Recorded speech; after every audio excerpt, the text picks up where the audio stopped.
Barrister Asaduzzaman Fuad, এই যে ধরেন মেয়র ফেয়র বিষয় না ইশরাক বলছেন, কিন্তু এই আন্দোলনটাকে শুরুতে এটি বিএনপির আন্দোলনও ছিল না, আমরা ঢাকাবাসীর ব্যানার আন্দোলন হচ্ছে, কিন্তু আজকে রুহুল কবির রিজভী, নজরুল ইসলাম খান থেকে শুরু করে বিএনপির অনেক কেন্দ্রীয় নেতা এই বিষয়ে কথা বলেছেন। এরকম হুমকিও দেওয়া হচ্ছে যে কালকে থেকে ঢাকা শহরে যারা বর্জ্য ব্যবস্থাপনার সঙ্গে জড়িত তারা কাজ করবেন না, ফলে ঢাকার মধ্যে একটা জনবহুল শহরে সেটি ভাবা যায় কিনা।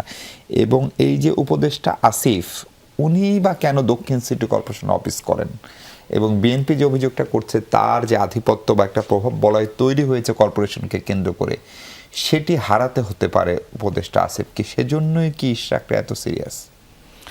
ধন্যবাদ। প্রথম কথা হচ্ছে যে বাংলাদেশে আমরা এমন একটা সময় বাস করছি যে আপনার একদম স্থানীয় প্রশাসন থেকে শুরু করে কেন্দ্র পর্যন্ত কোথাও কোনো নির্বাচিত প্রতিনিধি নাই। ৭১-এর যুদ্ধের সময়ও আমার নির্বাচিত পঞ্চায়েত চেয়ারম্যান ছিল, মেম্বার ছিল, যাদেরকে দিয়ে কিন্তু পাকিস্তান তখন যুদ্ধকালীন সময় আপনার রাজাকার বাহিনী তৈরি করেছে।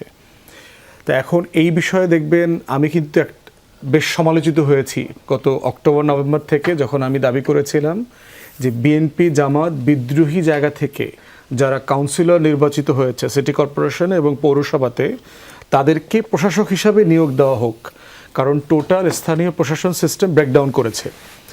এবং ইউনিয়ন পরিষদটা কিন্তু আপনার অ্যাব্রাপ্টলি যে বাতিল করেছে সবগুলো প্রশাসন, ইউনিয়ন পরিষদ কিন্তু বাতিল করে নাই, অথচ ইউনিয়ন পরিষদটাই কিন্তু দলীয় প্রতীকে নির্বাচন হয়েছে এবং অধিকাংশ ইউনিয়ন পরিষদের চেয়ারম্যান মেম্বাররা হচ্ছে আওয়ামী লীগের লোক এবং বর্তমানে পলাতক।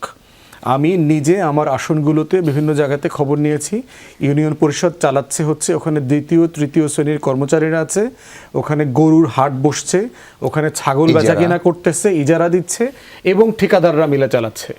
তাহলে আপনি সিটি কর্পোরেশন বাতিল করে দিলেন, ওয়ার্ড বাতিল করে দিলেন, উপজেলা বাতিল করলেন, জেলা পরিষদ বাতিল করলেন, পৌরসভা বাতিল করলেন, ওগুলোতে তো নির্বাচন হয়েছে আপনার দলীয় প্রতীকে না।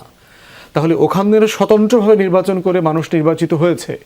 তাহলে কোন ফ্রেমে আপনি শুরুতে স্থানীয় প্রশাসনের কাঠামোটা ভেঙে দিলেন? বিকল্পটা কি সেটা চিন্তা করেছিলেন কিনা? এখন এইসব জায়গাতে আপনি কি বসিয়েছেন? আমলা বসিয়েছেন। এই আমলারা কি আওয়ামী লীগের সময় দালালি করে নাই 16 বছর? তারা রাতের ভোট করে দেয় নাই?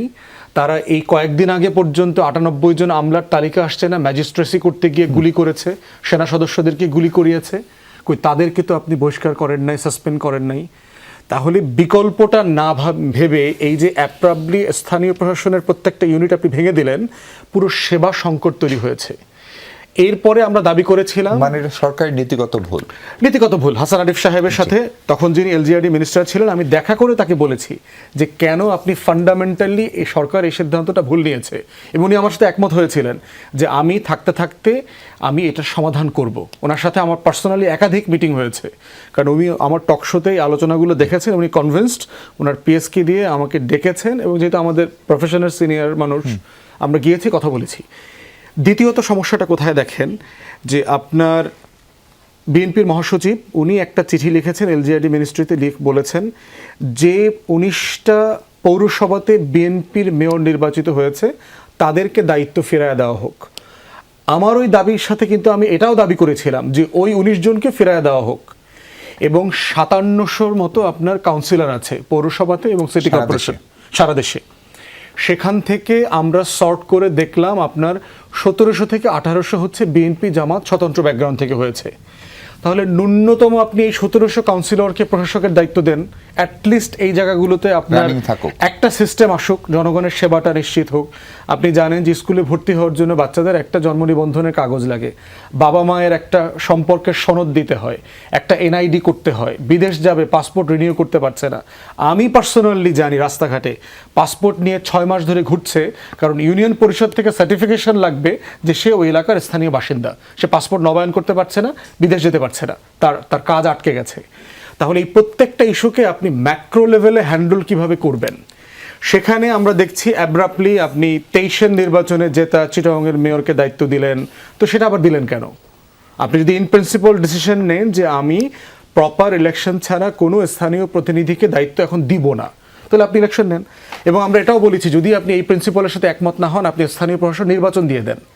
নির্বাচন দিয়ে দিলে যেটা হবে, অ্যাটলিস্ট স্থানীয় লেভেলে যে সেবার সংকট চলছে, এই সেবার সংকটটা আপনার চলবে না, মানুষ ন্যূনতম সেবাটা পাবে।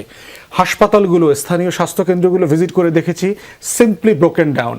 প্রত্যেকটা অফিসগুলোতে আপনার ঠিকাদারিরা, পুরাতন আমলের আওয়ামী ঠিকাদাররা ব্যাপক ব্যবসা বাণিজ্য করে যাচ্ছে। শুধু সামনে তারা একটা বর্তমান আমলের রাজনৈতিক দলের নেতাদেরকে সামনে রেখেছে, কিন্তু পুরাতন আওয়ামী ঠিকাদাররা করছে। কারণ অন্য দলের ঠিকাদাররা এখন কাজ পাবে না, তার রিকোয়ারমেন্ট ফুলফিল হবে না। আপনাকে 10 বছরের কাজের অভিজ্ঞতা থাকতে হবে, তা আপনি গত 16 বছর তো কাজ করেন নাই। তাহলে পুরাতন ঠিকাদাররাই কাজ করছে। তাহলে রাষ্ট্রের যে কাঠামোতে আপনি সংস্কার চাচ্ছিলেন, পরিবর্তন চাচ্ছিলেন, তার প্রত্যেকটা আপনার পলিসি ডিসিশনের সাথে কন্ট্রাডিক্ট করে। তো সেই জায়গাতে আমার মনে হয় সিটি কর্পোরেশনের দক্ষিণের বিষয়টাকে শুধুমাত্র একটা মাইক্রো ইউনিট আকারে আমি আলোচনা করতে প্রস্তুত না। আমাদের দেখা দরকার যে আমাদের টোটাল স্থানীয় প্রশাসন ভেঙে পড়েছে। ইশরাককে কি মেয়রের শপথ করানো উচিত? ওয়েল, সেটা হচ্ছে আমার মনে হয় ওই ম্যাক্রো ডিসিশনটা আগে নেওয়া দরকার, যে এটা তো একটা ইউনিট, আপনার তো আরো হাজার হাজার ইউনিট আছে, জেলায়, উপজেলায়, ইউনিয়নে, পৌরসভাতে। পরিষ্কার, আপনি ওই ম্যাক্রো রেজলিউশনে যাইতে হবে। আপনি সরাসরি উত্তরে যাচ্ছেন না।